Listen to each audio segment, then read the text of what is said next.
Welcome to The Explainer. Okay, today we are tearing into the SEC complaint against SafeMoon. And let me tell you, this thing reads literally like a financial true crime thriller. We're going to unpack how this magical illusion, built entirely on, super complex crypto jargon, allegedly tricked millions of people.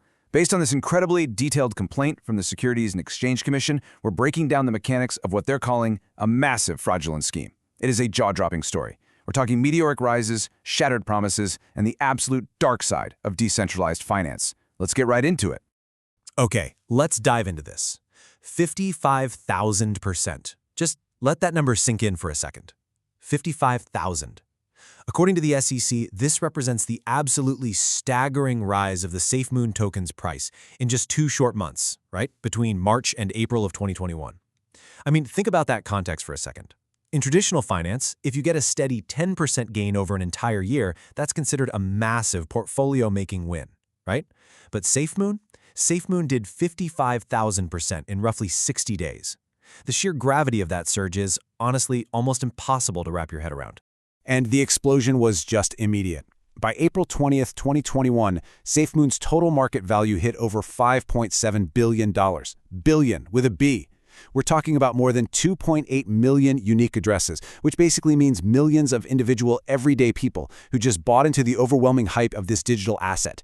It completely bypassed being just some niche internet phenomenon and escalated into an absolute global frenzy. But, when you actually read through the complaint, the real question becomes, how on earth did the founders manufacture such an incredible, totally unprecedented surge in demand? Well, their strategy relied heavily on incredibly aggressive retail marketing, and this brilliantly illustrates how they did it.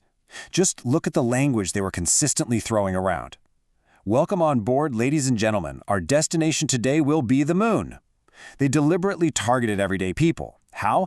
By using cute, bubbly imagery and just an absolutely endless supply of rocket emojis. They weren't out there pitching a highly technical or complex software protocol to seasoned developers, right? No, they were pitching what appeared to be a guaranteed VIP ticket to astronomical wealth. They even successfully blended internet meme culture with, serious Wall Street bravado. By manufacturing this idea of a SafeMoon bull run using iconic charging bull imagery, they created this intense, almost feverish, community-driven hype.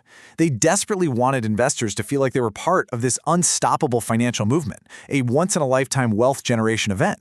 But beneath all these cute emojis and the bull market memes, there was actually an incredibly complex mechanical structure that, frankly, most retail investors didn't really understand at all.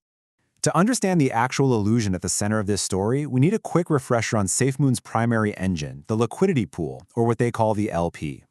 Now, as most of you know, this is essentially the automated smart contract that allows users to seamlessly trade standard assets, like Binance Coin, for SafeMoon without needing a traditional centralized middleman.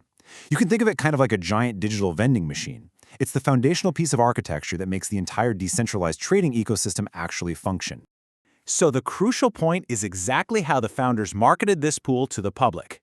See, SafeMoon charged a pretty hefty 10% tax on every single trade, and they promised that half of that, 5%, was automatically deposited right back into the liquidity pool.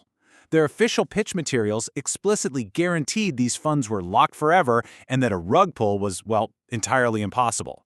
They forcefully told the entire world that the vault was sealed tight and therefore the investors' money was 100% safe from the developers themselves.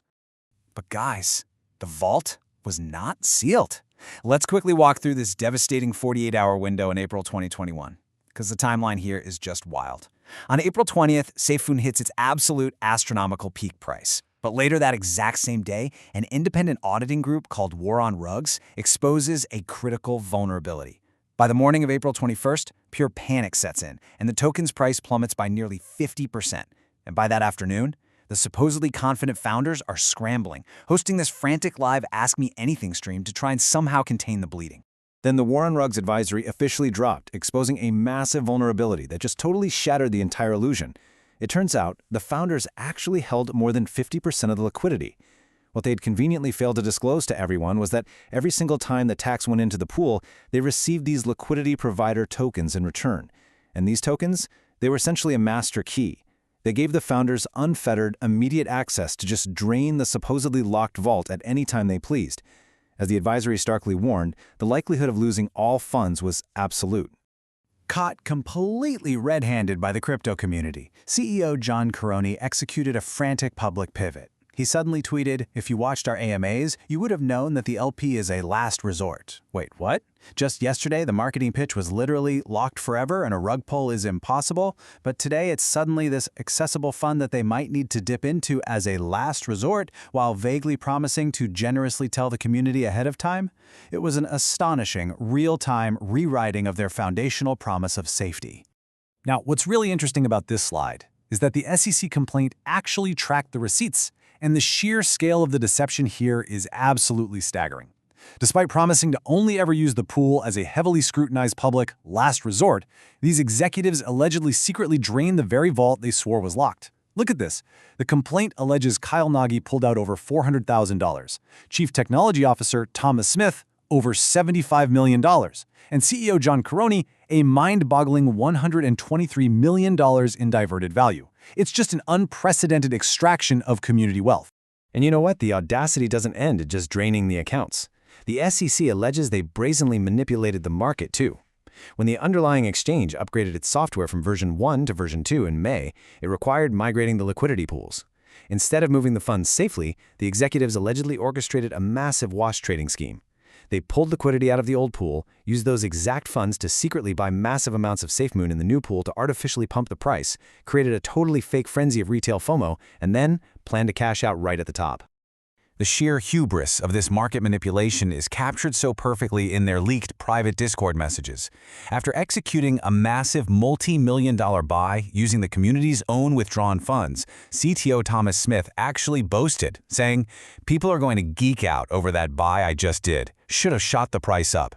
I mean, it demonstrates a complete and utter disregard for the everyday investors who genuinely thought they were part of a safe, locked financial revolution. They were literally treating the community's money as their own personal market-making slush fund. Let's move on and see how this all builds to the ultimate tragedy of the SafeMoon story. On one side, you have this captivating promise that lured in 2.8 million optimistic people, locked for 4 years, 100% community-owned, safely to the moon. But on the other side, you have the SEC's stark reality of where those millions of dollars actually allegedly went. We're talking custom luxury homes, McLaren sports cars, and extravagant international travel. This so-called community-driven project was essentially funding a billionaire lifestyle for the developers who secretly held the keys the whole time. SafeMoon really showed us that in the wild west of crypto, the loudest promises of safety are sometimes the exact camouflage used for the deepest deception. Which leaves us with a massive, industry-defining question as we wrap up today. How do we actually protect the future of decentralized finance from the very people building it? I mean, if the code isn't truly law and the developers secretly hold the master keys, how can everyday retail investors ever trust the next big innovation? Thank you so much for joining me for this explainer. Keep questioning the code, and I'll see you next time.